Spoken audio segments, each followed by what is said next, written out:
大家好，我是 Masa。这一次我想要跟大家分享一下很简单、很好吃的炒饭。最近比较不方便出去外面吃饭，在超市看到很多人买泡面。这次介绍的料理是在日本流行的泡面炒饭，做法是超级简单没错，但是只有淀粉类的话，营养面不太理想。所以顺便介绍用到多种蔬菜做的わかめスープ。好咯，那我们就开始做。在日本的话，做这道料理通常出现的泡面就是这一家，我也很爱吃，尤其是咖喱口味。但是在海外比较不方便买一模一样的，是有卖海外版的一样泡面，但是这一次我来试试看更容易买得到的泡面来做。像这种中式的泡面的话，哪里比较容易买得到？这个泡面有附调味包，这些东西等一下会用到，所以先放在旁边。盖子全部撕开没有关系。做法基本上都是一样，先把面拿出来，放在袋子里面捏碎。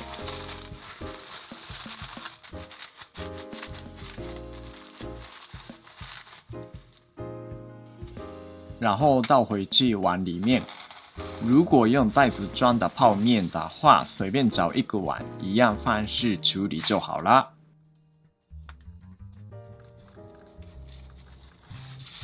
水量没有特别指定，我有加了大概面可以浸泡的分量。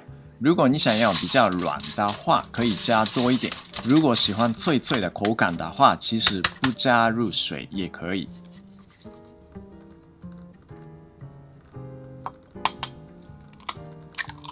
鸡蛋先均匀打之后放入锅子里，或者是直接在锅子里一边加热一边搅拌都可以。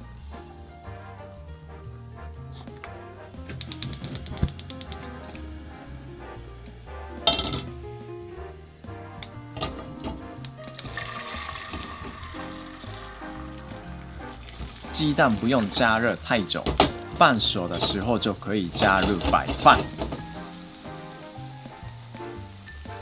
白饭使用隔夜饭或者是刚刚煮好的都可以。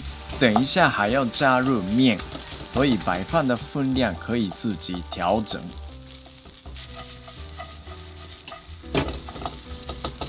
白饭跟鸡蛋均匀散开以后，就可以加入面。面已经吸收了水，变成稍微软一点。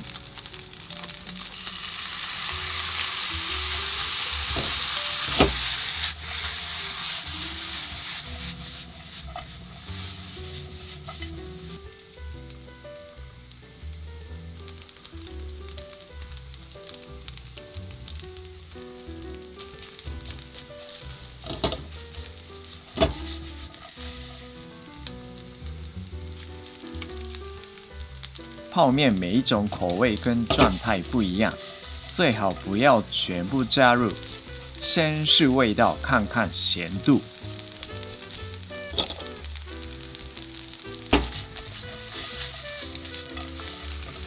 我有试吃了，感觉这次调味粉可以全部加进去。加入面以后不用炒很久，均匀散开就可以装盘啦。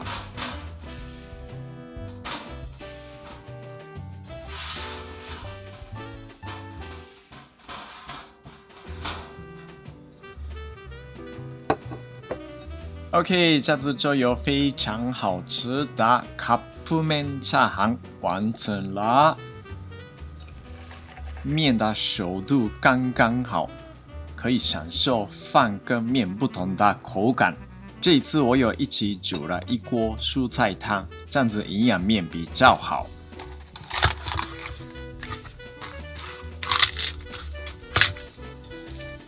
用什么蔬菜都可以。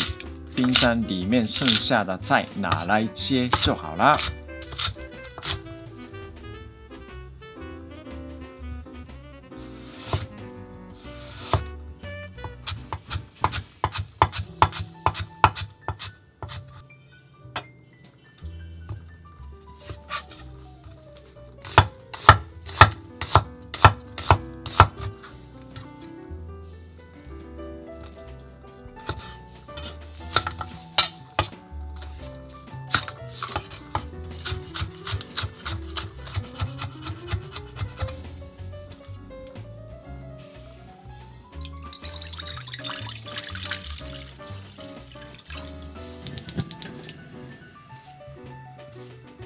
有几种不同的蔬菜，哪一个菜先要加入？我的想法是在土内长大的菜，红萝卜、洋葱这些可以先加入，然后土上长大的菜，像高丽菜，可以等到水滚再放进去。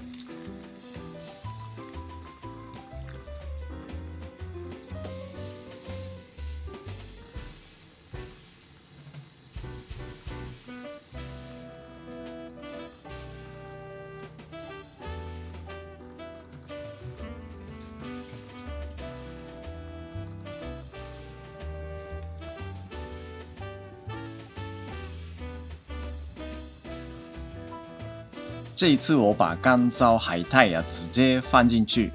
如果你用腌制的海苔呀的话，记得先泡水一下，冲一冲，再放进去。这样子就有非常好喝的わかめ野菜スープ完成啦，有营养，还有搭配这种汤，好处的是把炒饭稍微蘸一下吃，也超级好吃的。那如果想要吃更丰富的炒面饭的话，请参考之前介绍的影片日式そばめしチャーハン。大家要记得多吃营养食材，我们一起好好保持健康。谢谢。